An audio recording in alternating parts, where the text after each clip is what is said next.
নমস্কার, কেমন আছেন সবাই? পূজা সেলদি কিচেনে আরও একটি ব্লগে আপনাদের সবাইকে স্বাগত। আজ আমাদের ব্যাঙ্গালোরের সেকেন্ড দিন।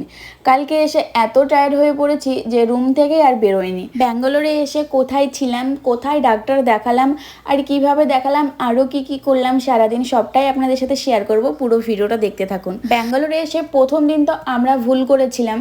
ব্যাঙ্গালোরের মণিপাল থেকে 1 ঘন্টা দূরে আমরা রুম ভাড়া নিয়েছিলাম সেখানে। তো এখান থেকে অনেকটা দূর জার্নি।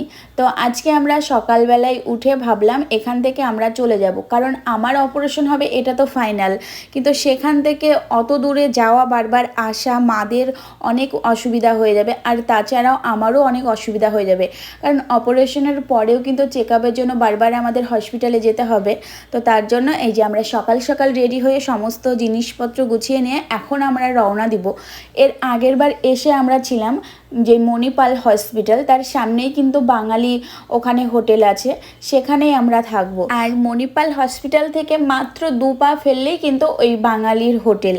তো তার জন্য আমরা সিদ্ধান্ত নিয়ে নিলাম এত দূরে আমরা থাকবো না, কাছে কোলেই থাকবো। আমরা বেরিয়েই সামনেই দেখতে পেলাম এখানে গাড়ি, অটো সমস্ত কিছু আছে, যে যার ইচ্ছাতে যেতে পারবে। তো আমরা একটা গাড়ি বুক করে নিলাম। তারপরে মা এখানে কৃষ্ণ মন্দির আছে সেখানে প্রণাম করে নিল। আর আমাদের ওই দিককার ঠাকুরের থেকে এই দিককার ঠাকুরের মূর্তিগুলো একটু আলাদা, কিন্তু এখানকার প্রত্যেকটা মন্দিরের প্রত্যেকটা ঠাকুরের মূর্তিকে এত সুন্দরভাবে সাজিয়ে রাখে, দেখতে কিন্তু অনেক সুন্দর লাগে। তো প্রণাম করে আমরা রওনা দিলাম। যাওয়ার সময় চোখে পড়লো এই ব্রিজগুলো। তো ব্রিজগুলোর ওপর দিয়ে কিন্তু ট্রেন যায়, দেখতে অনেক সুন্দর লাগছিল দূর থেকে। এবার আপনাদেরকে বলি, ব্যাঙ্গালোরে যারা চিকিৎসার জন্য আসে তারা কিন্তু অনেকেই দেখি দালাল নিয়ে আসে, তারা অনেক টাকা নেয়। তো যারা একটু হিন্দি কথা বলতে পারবে তাদের জন্য তো দালাল নেওয়ার কোনো দরকারই নাই। এখানে কিন্তু অনেক সুবিধা আছে। তাছাড়া মণিপালে কিন্তু বেশিরভাগই বাঙালি রাখা হয়েছে, বেশিরভাগ বাঙালি পেশেন্ট যাই বলে।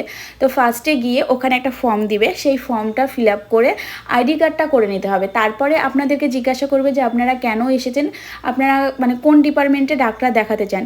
তো মেয়েদেরকে গাইনো, তারপরে সার্জারি, এরকম অনেক ডিপার্টমেন্ট থাকে, তাদেরকে বলতে হবে। এই যে আমাদের একটা ফর্ম দিয়েছে, ফর্মটা ফিল আপ করে আইডি কার্ডটা করে নেব।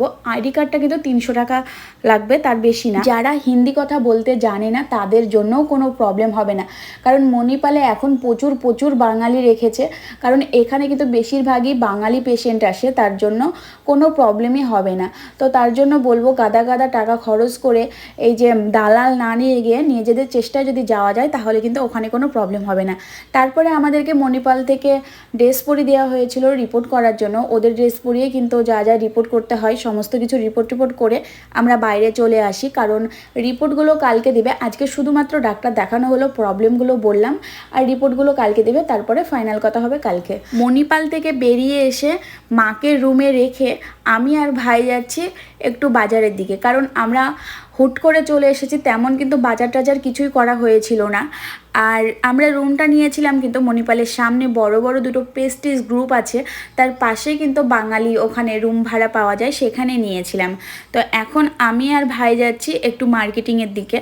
আর যাওয়ার সময় চোখে পড়লো একটা বিশাল বড় মার্কেট। তো এখানকার মার্কেটের আমার তো নাম টাম কিছুই জানা নেই। ডান দিকে যেটা দেখতে পাচ্ছেন এটা কিন্তু ফুটবল স্টেডিয়াম। এটা অনেক বড়, বাইরে থেকে দেখতে অনেক সুন্দর লাগছিল। এখন তো সন্ধ্যা হয়ে গেছে, তার জন্য আর ওইদিকে যাওয়া হলো না।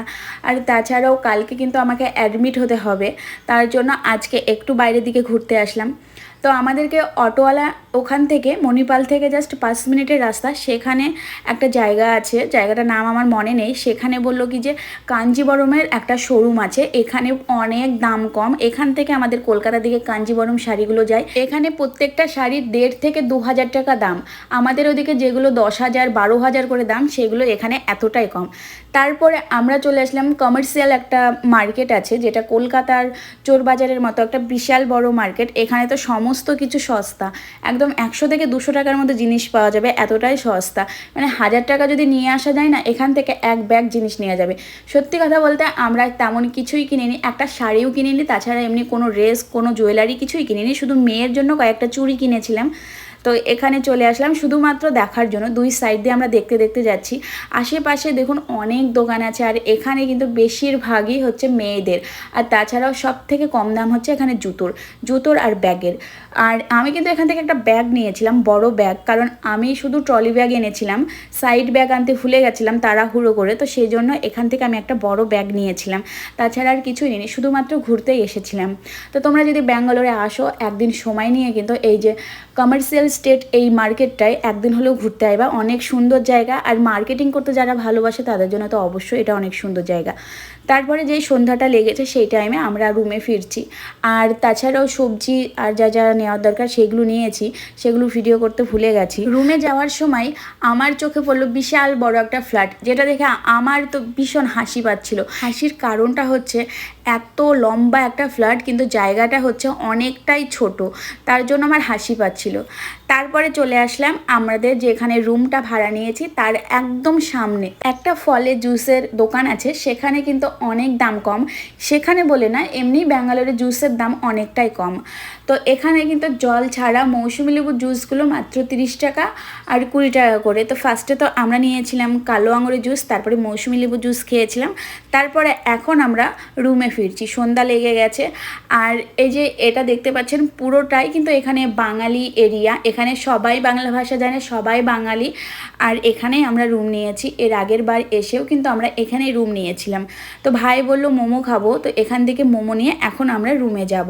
ডান দিকে যে রুমটা দেখতে পাচ্ছেন, এই যে 3তলা যে রুমটা, এই 3তলার উপরে আমরা রুম ভাড়া নিয়েছি। তো এই ছিল আজকের সেকেন্ড দিনের ব্লগ। কেমন লাগলো কমেন্ট করে কিন্তু অবশ্যই জানাবেন। তো চলুন সবাইকে টাটা বাই বাই। ভিডিওটা যেখানে শেষ করলাম, দেখা হবে পরের ব্লগে।